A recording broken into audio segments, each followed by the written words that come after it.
अरे ताजा ताजा ताजा ताजा, अरे ताजा ताजा हवा ले लो अचरा से, दूर काहे भागे लो तू हमारा।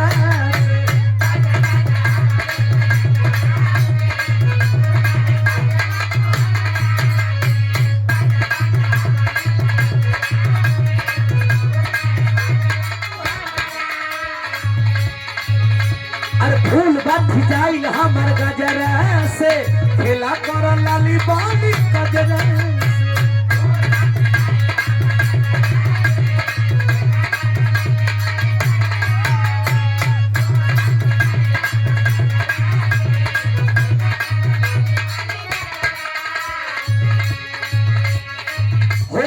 दिल जनी धोनी के दिल धड़काई राजा दिल,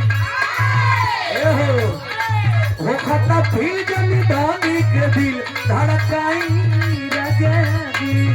सड़िया सड़िया तनी सरकाई राजा दिल, सड़िया सड़िया तनी सरकाई।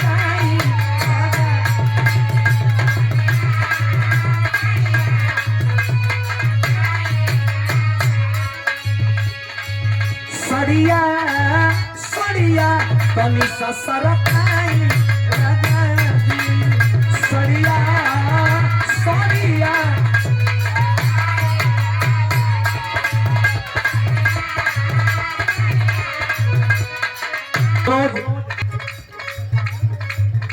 बड़ा प्यार बड़ा दुलार बड़ा स्नेह रहेला, और जब नवगढ़ में आवल जला, सोनभद्र में आवल जला, ये तट पे कभी आवल जला, तो आपको बड़ा प्यार बड़ा स्नेह बड़ा आशीर्वाद मिलेला। आप ऐसे ही प्यार दुलार स्नेह बनेले रही। आदरणीय जगदम्बा पहलवान जी 500 रुपया पुरस्कार देके आशीर्वाद बनेले बनी, तो ताली बजा के आप लोग सम्मान कर रही। बड़ा दिल से धन्यवाद भाई, हमें तरफ से भी दिल से धन्यवाद है। बड़ा प्यार रहेला स्नेह रहेला। आवा तनी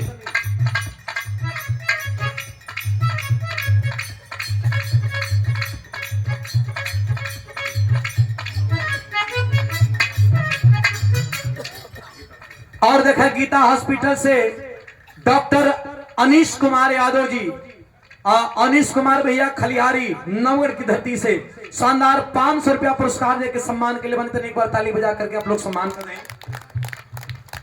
और डॉक्टर तो भगवान का रूप होला। बहुत बहुत दिल से धन्यवाद बा, आशीर्वाद की कामना, ताज जिंदगी कोट कोट नाम बा। लगे लगे अरे नम नम सांस भरना सोरम कोरा,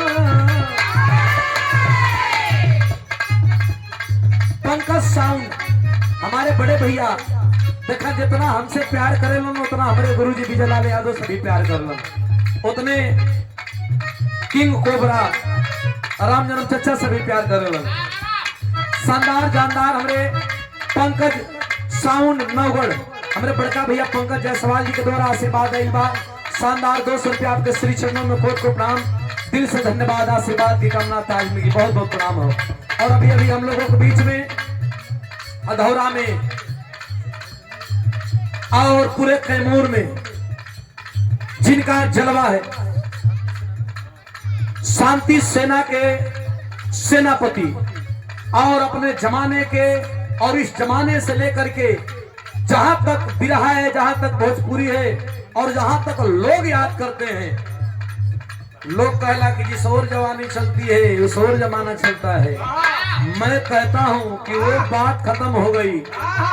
जो लोगों के बीच में निरंतर जमा हुआ है उस और जमाना चलता है। मैं बहुत बहुत धन्यवाद देता हूं आदरणीय धरती लुंदा से, लुंदा के धरती से श्री बहादुर यादव जी, आदरणीय बड़े पिताजी, आप एक बार ताली बजा करके आप लोग सम्मान करें। चरणों में कोट पे प्रणाम। आप हैं तो हम लोग यहाँ इस चमन में चैन की सांस ले रहे हैं। मैं बहुत बहुत धन्यवाद देता हूँ।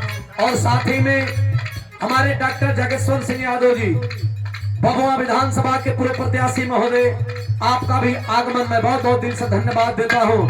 आप जहाँ आते हैं वहाँ करता रहता है। मैं बहुत बहुत धन्यवाद देता हूँ, बहुत बहुत प्रणाम करता हूँ। विनोद भी आई बड़े का, वाह विनोद,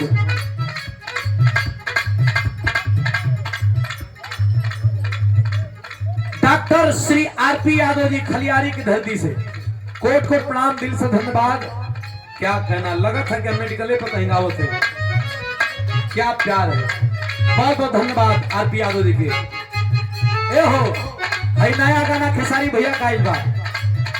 अरे लंबा लंबा सांस भरा न सबर कर,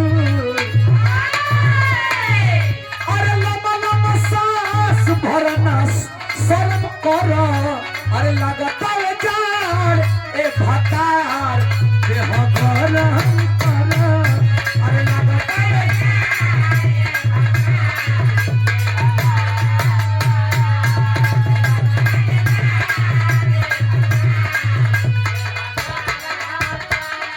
हमारे गाना घड़ी एगो पाँच गई ऐसे ही मजाके में गा दे।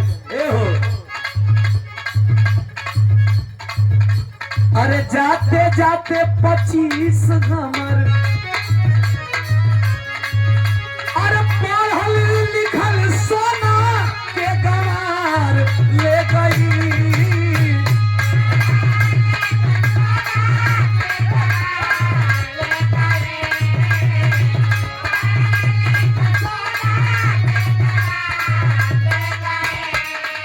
अरे पढ़ल लिखल सोना के गवार ले गई, अरे जाते जाते 25 हमर प्यार